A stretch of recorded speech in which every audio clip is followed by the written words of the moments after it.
Josh Strife Hayes made a video talking about the truth about MMO content creators, and I've been asked quite a lot this weekend to share my thoughts on each of these questions given in the video. So the format is going to be that I'm going to say the question and answer it as honestly as I can. Really thinking about the answers I was going to give is I'm going to be giving, in my opinion, what is a very different set of answers than anything that I heard when I sat down and watched the video, and I figured it'd really just be fun to share my thoughts and see what everyone else thought. Actually, I kind of miss the days of YouTube back when like people were like all about the discussion and that. Like, I love this kind of thing. Cole from editing sneaking in here real quick is I actually think it's going to be very important for me to add this context here for why my answers might be different. As I was answering this for the first time I recorded, I figured I need to explain a little bit here, so please give me just a moment, just a quick little moment to explain myself, please. So I feel like these questions at times require me to try and define success. What is success to me? Is it money? Is it going to be views? Or how much I should be going after those things and satisfying the algorithm, or tactically pivoting content? Really, for me, success isn't about the financials or the algorithms. I feel like my soul is being enriched and I'm growing as a person making content. The friendships I've made, the experiences I've had, the beautiful kind comments, and so much love. I love my channel.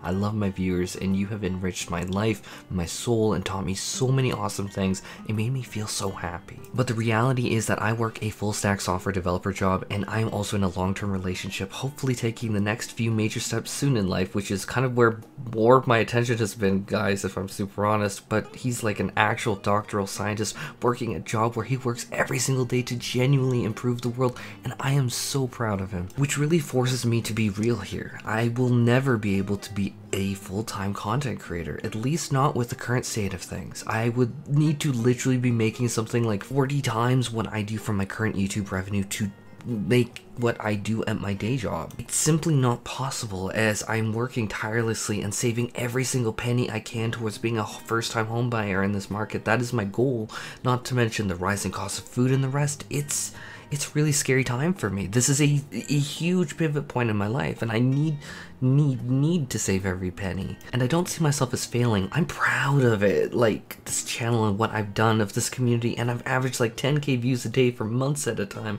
Some days even spiking to an obscene 45k views a day.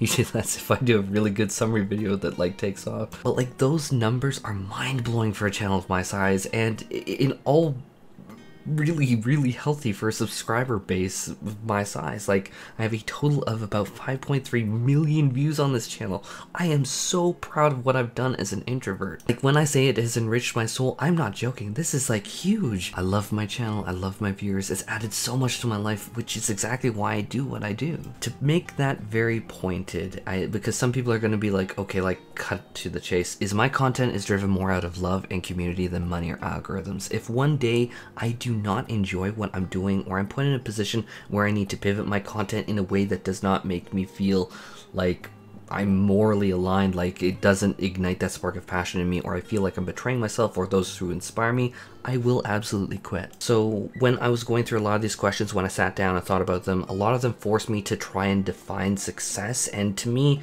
it's simply having a good time. There is no chain around my neck for someone to try and jerk and like a dog on a leash. No one can do that. Like, some people have tried to do that to me and just ends up with me walking away every single time. I'm not the one. Really, that's what my version of success in my mind as a creator is. It's heart, it's the soul, it's the community. Whenever there comes a day that I do consider a move or a pivot in content, I will make it based out of heart and what feels good, rather than logical rationale or mind. Tactics, logic, and scheming be damned. I'm just here for fun, if I'm honest. But there's also one thing I want to kind of note that was kind of missing from the conversation, is there is a major problem in asking content creators who have made it, called survivorship bias. I think one lens, just one of the two lenses, is rose-colored on these glasses from the video and very optimistic. You can talk to people who can actually pay a mortgage from ad revenue. They are the all-stars. They are the standouts. They are the ones within, and I apologize, this isn't meant to come off as offensive at all. Like, that's not where I'm coming from. But there is a survivorship bias there. I just think that's one thing to keep in the back of your mind for sure. So the first question is about the actual audience size and how it's significantly smaller for MMORPGs than the general gaming world like Fortnite, for instance. In terms of the audience size, there is no doubt that the interest in MMORPG content is significantly smaller than other genres. If you look at League of Legends, for instance, any content really related to that, you can see an absolutely stunning amount of views on all content related to it that absolutely dwarfs the best MMO content out there, no contest. In fact, really myself coming from League when I made this channel, obviously I played 14 for years and years and years before that, since I've been playing since like the 1.0 days that no one wants to talk about. But I actually really, when I made this channel, I was under the impression I would never pass 200 subscribers, let alone 2k, let alone 20k. It's still very surreal to me, this entire thing, actually. But to answer this, I see this as having two core pillars to the answer. The first pillar is the communities within themselves, and then the second is the genre isn't for everyone, to be quite honest. The first pillar is the communities within themselves are a reason for this, and it's risky to say, but there is for sure a very us versus them mentality. Anyone else remember Xbox versus PlayStation back in the day? What about Apple phones versus Android phones? The senseless, stupid bickering that would just never stop, and oh my god, people still do it today. I'm very much of the mind of do what you want and have fun as long as it's lawful and as long as you're treating people properly. I'm a very basic guy. Why not play World of Warcraft? Why not play Final Fantasy XIV? At the end of the day, it's really such a non-factor on anyone else's life. I frankly just don't get the big deal about it. But, and it's a massive Nicki Minaj sized but, is the catch-22 is people completely disagree with that. Many people completely disagree with that, what I just said. And when I said why not play World of Warcraft or Final Fantasy XIV, a massive list of reasons came to their mind. I'm going to elaborate a bit more on the second question, but people have said that I'm too chill and that I'm so open-minded that my brain fell out. That is a good one. I totally Blue Mage stole that. That is something I'm gonna say from now on. I'm so open-minded, my brain fell out. I'm like, damn, consider that stolen. But largely you will see the generally smaller MMORPG player base that fewer play the game or that specific game, and then fewer are willing to even view the content related to that particular game, so much so that they will actually unsubscribe and leave forever if you even talk about this quote-unquote opposing opposite game. I recently talked about World of Warcraft Dragonflight and I lost many subscribers over it, and yeah, of course that feels bad. I just want to talk about it and have fun. Now, the second pillar of my answer is MMORPGs aren't for everyone. And let's be honest here for a moment, guys. Like, some of the later questions even will press on these points, but MMORPGs are heavy time investments to truly get good at. Very few people do have that sort of time, and so immediately you are limiting a significant portion of the player base. While one can argue, and I'd argue for it too, you can raid log in Final Fantasy XIV and only do 4 or so hours a week just fine. I did that myself for a long time. But you still need to get to that point of the game, and that's a steep investment for many. Like, there is this weight, this burden of the MMORPG player on people's minds. That sounds so dramatic, the burden of the MMORPG player. It's so dumb, but it's kind of really true though. The next aspect is that a lot of these games have free entry. League of Legends, for example, is free to get in there and play. Obviously, like unlocking champions, blah, blah, blah. Like, I've played League of Legends for years. I'm not missing that point.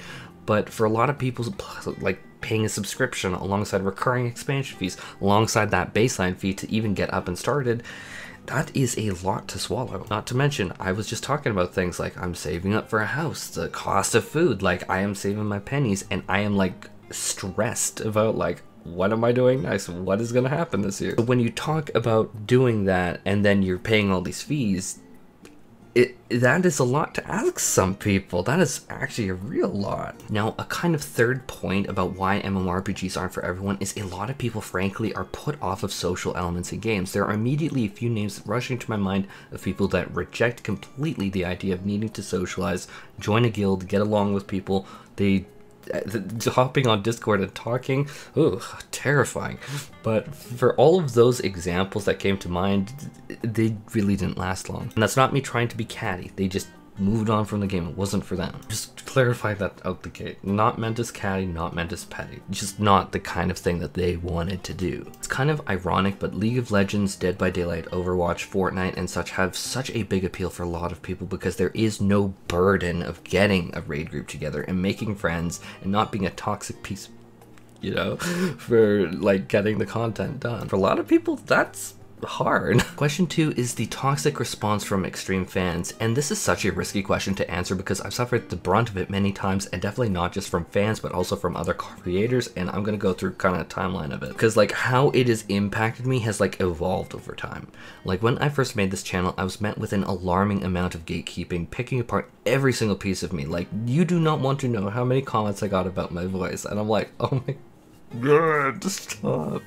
But like, to be blunt, I was being pressured to quit, and I had some of the most awful comments given to me, including people saying that they were gonna find me and really hurt me. It was really kind of messed up as a response, since I was just doing guide videos and talking about housing. Things really changed, and probably my biggest W here was my Summoner guide video, which I poured weeks of research, editing, and care and love for a job that I absolutely love. Summoner, especially in its old form, that was my shit. That was my shit. Summoner, I loved it. That alongside Scholar, I loved it. And that video hit over 100,000 views. That's not bad for a guy who had under 200 subscribers before that. Now, obviously things have grown, and eventually people warmed up to the idea of me being able to talk about Final Fantasy XIV, which is where I'm at now, and I'm really at this weird standstill where if I deviate from content too much, I'm penalized very harshly with whatever, extremely low views, who cares? But like, when I was talking about my interest in World of Warcraft Dragonflight positively before Asmongold did, I lost something like 200 subscribers. For better or worse though, I talk stubbornly what is on my mind, and I really think for myself, and I didn't want to wait for the gold star of now you're allowed to talk about this now, which unfortunately you do get penalized for, especially I guess as a smaller creator. It's like if you aren't following what like the big names are saying, you kind of get like steamroll. And I'm myself, I'm my own individual, and I'm gonna stick to that for better or worse. But there is definitely this Android versus Apple, Xbox versus PlayStation mentality I talked about earlier, which I'm personally versatile and I enjoy all aspects of many things. I actually had to cut the audio there because I started laughing my ass off. That was so stupid, but so true. But I'd be a liar if I didn't say it didn't make me a bit hesitant to branch out, because I do get flack from people, both from those who watch me and from the new communities that I look at branching out towards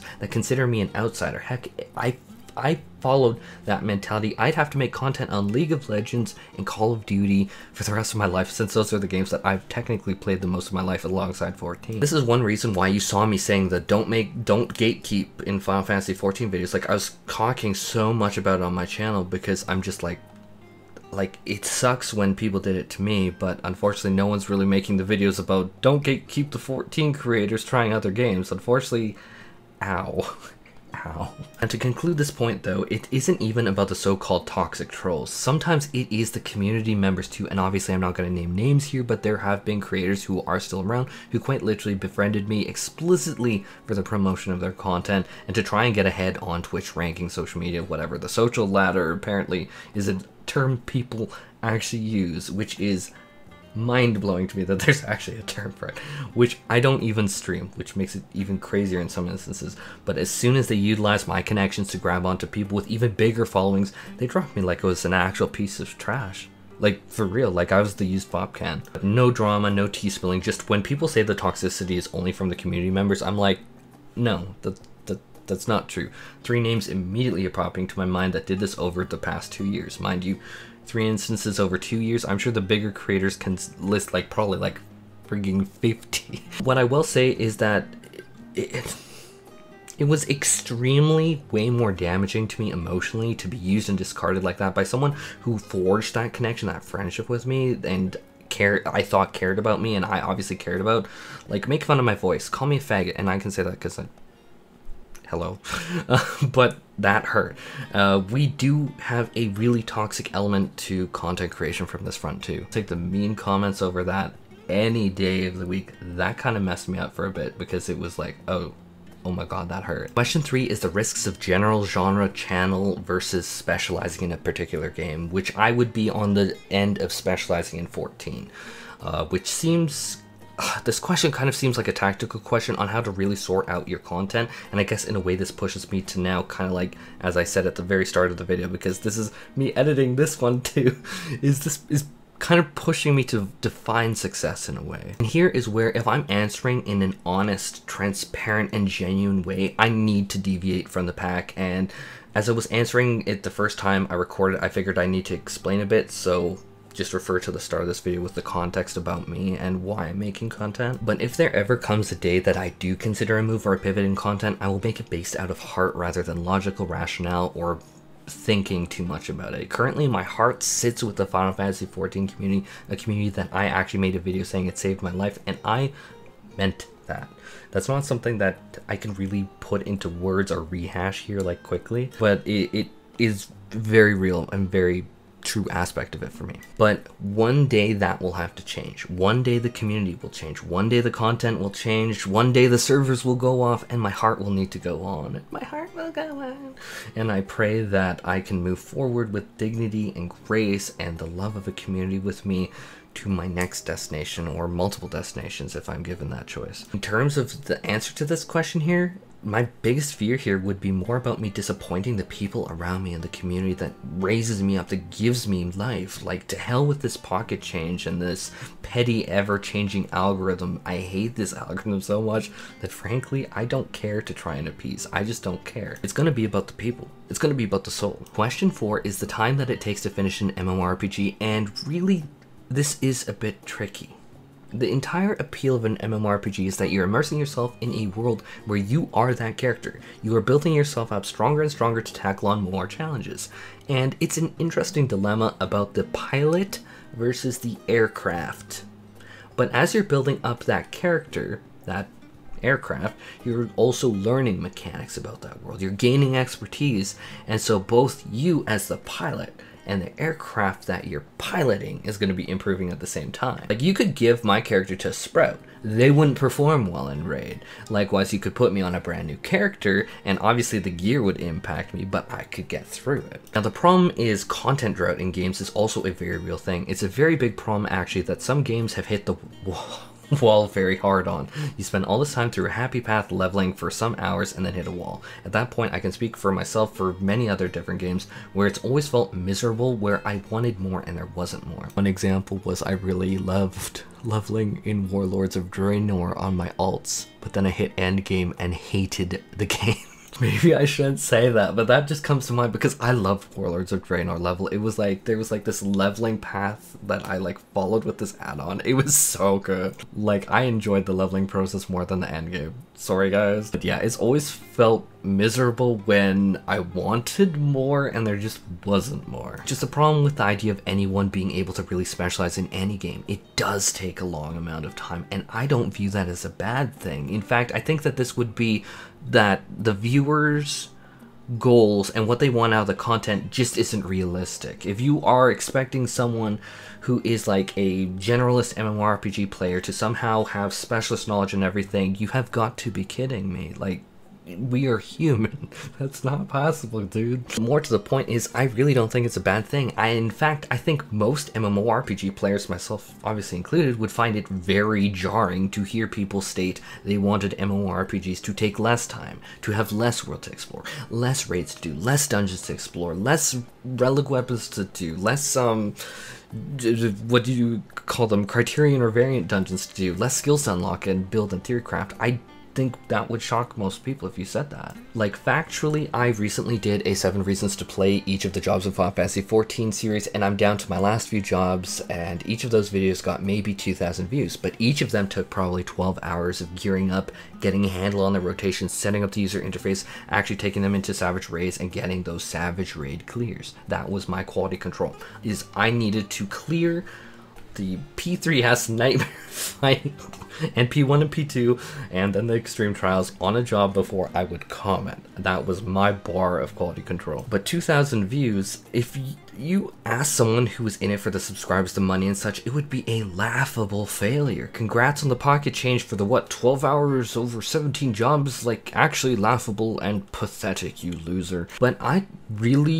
gonna be honest, I'm not the smartest person, but I'm not stupid enough to not realize going into that series the outcome and doing it really was because it felt good to me, and I want to inspire people to try new jobs. Even if it got only one person to try out each of those jobs, I consider it a success, which I am privileged enough to have my real life job that allows me to so easily brush off those 2,000 view so-called failures for 12 hours of work. And that's not even including the editing, the tooltips, which adds on easily another 5 hours, tagging, thumbnails, blah blah blah. So while yeah, it's an inordinate amount of time investment, that's the real cost of playing an MMORPG. You are both the pilot and the aircraft. You need to build both. One without the other just falls apart, and I don't see that as a flaw. Now, to conclude my answer to this question, I don't put stock in reviewers. I really haven't for years, but I remember going to a movie that I can't put the title in or say because that's a bad word, but something Squad was ripped on in reviews many years ago, absolutely torn apart.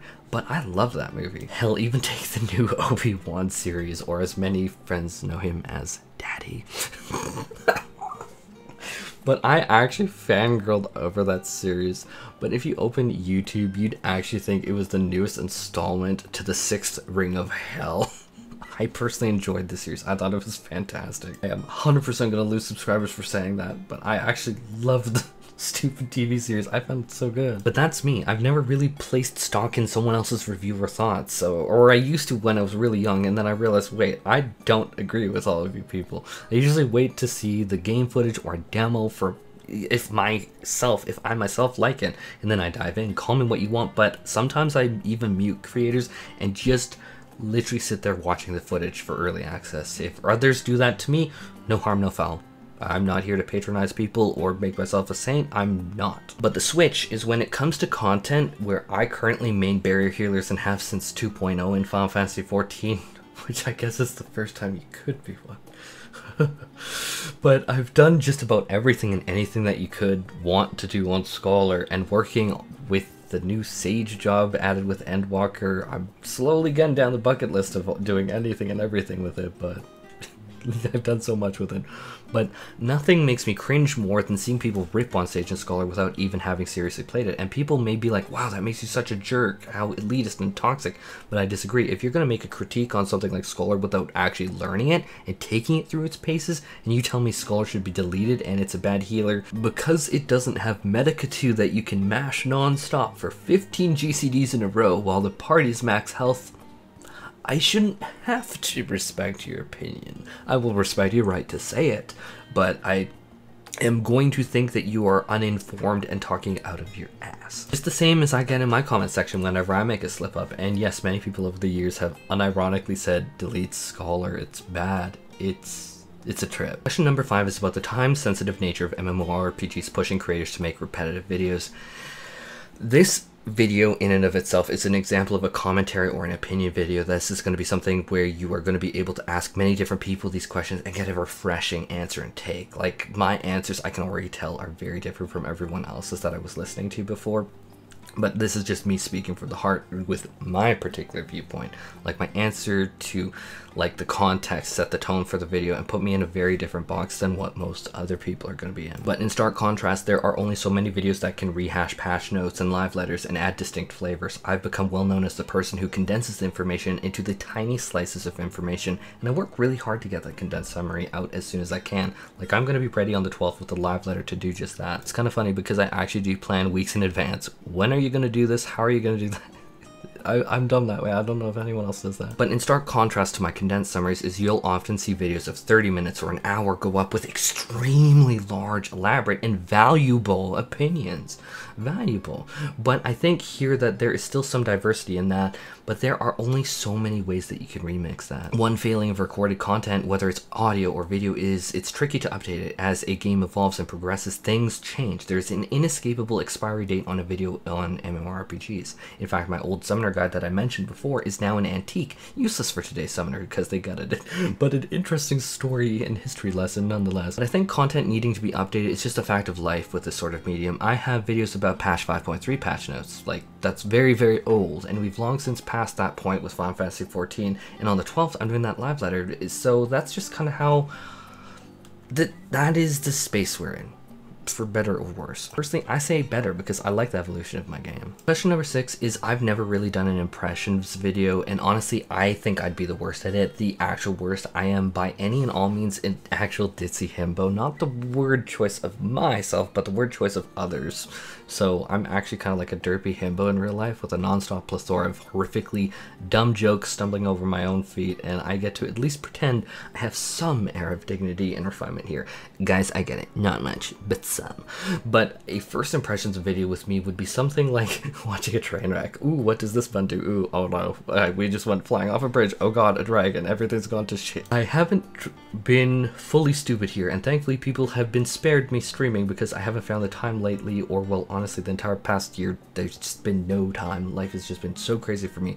But believe me, I am a stupid disaster. The himbo. Oh my fucking god. Where did that word even come from? I don't even want to Google it. Now for others, frankly, I don't watch them. I'm probably the worst person to ask this question to. First impression videos are usually, like I said before, mute and watch the gameplay myself, playing music by Posty in the background, Post Malone. Just know I'm gonna get a comment being like, what the fuck is a Posty? As I listen to his new album, you will be actually blessed. It is so good. Now, obviously, to answer the question of if they are viable, obviously from the viewership and view count, they are very viable. Now, question 7 is going to be the difference in playing to critique versus playing to enjoy. And this is another question where I gotta answer with the added context from the start. You cannot pay me enough money to make me want to play or critique something that I don't intrinsically want to do. Kind of like what I said before, it's just like you can try and jerk my leash or jerk the chain or whatever the term is, but like I just walk away. And that's not me trying to sound arrogant, which I swear that is not what I'm trying to be. I have like 2 years of videos apologizing profusely and being excessively Canadian over the most minor things as proof. Like, I'm not trying to be that guy when I say that. But like anyone else, if I'm not enjoying something, if something isn't like gonna do the views or factually has no possible way to even come close to what I make in 5 minutes of taking a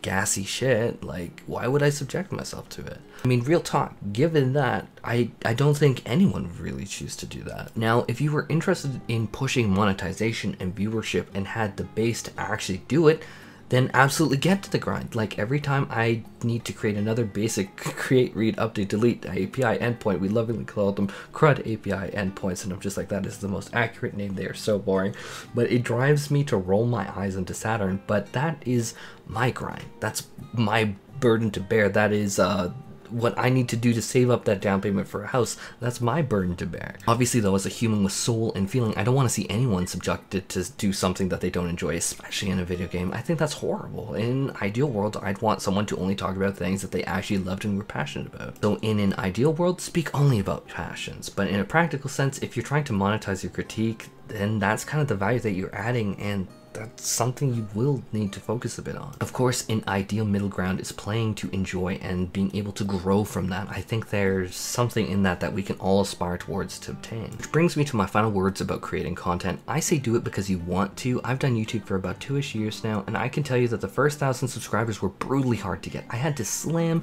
my fists against the pavement and made video after video that got no views, no traction, no comments, and it was actually incredibly isolating. Actually, even now, it is still very isolating if I'm honest, but that's a whatever, that's an aside. Obviously it got better, thank god. Let's be very generous and say every video took about 5 hours to edit. That's not including custom intros, they're showing up notifications, tagging the video, titling the video, making the thumbnail, which all of this needs you to learn things like Adobe Premiere Pro, Adobe Photoshop, the specifics of YouTube's, the most for a character if you use it, otherwise you're gonna need like a picture of yourself for the thumbnail. All that work, all that time to learn it and make it happen, and no one acknowledges that.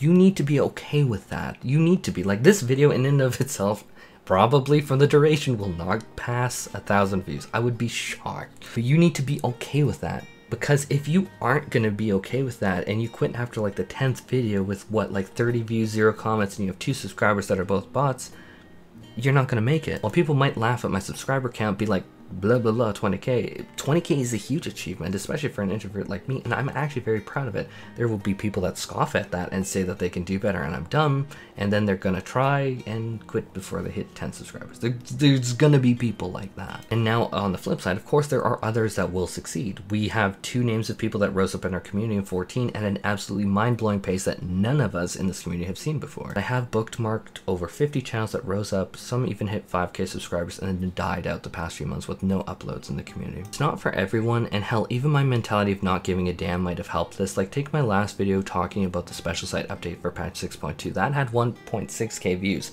I can't even buy a coffee with that, to put that in context for people. But I made it. I don't regret it. I liked it. I had fun talking about it. My advice would be do it out of a love for a passion. Try and be the best you can be. But while you can talk to people who may actually pay a mortgage from ad revenue, they're the all-stars. They're the standouts. They're the ones that, and I do apologize again, I'm not trying to come off as offensive, but there is a survivorship bias here when you talk to them specifically. Even I have that survivorship bias to some degree. Like, I have a Discord server. I have weekly hundreds of DMs on Twitter and Discord. Like, I've gone quite unwell this month and I haven't uploaded, and I'm still at like 5k views a day. So don't be discouraged, but be realistic and do it because you want to. If you want an easy paycheck, just do ERP and Limsa Laminza.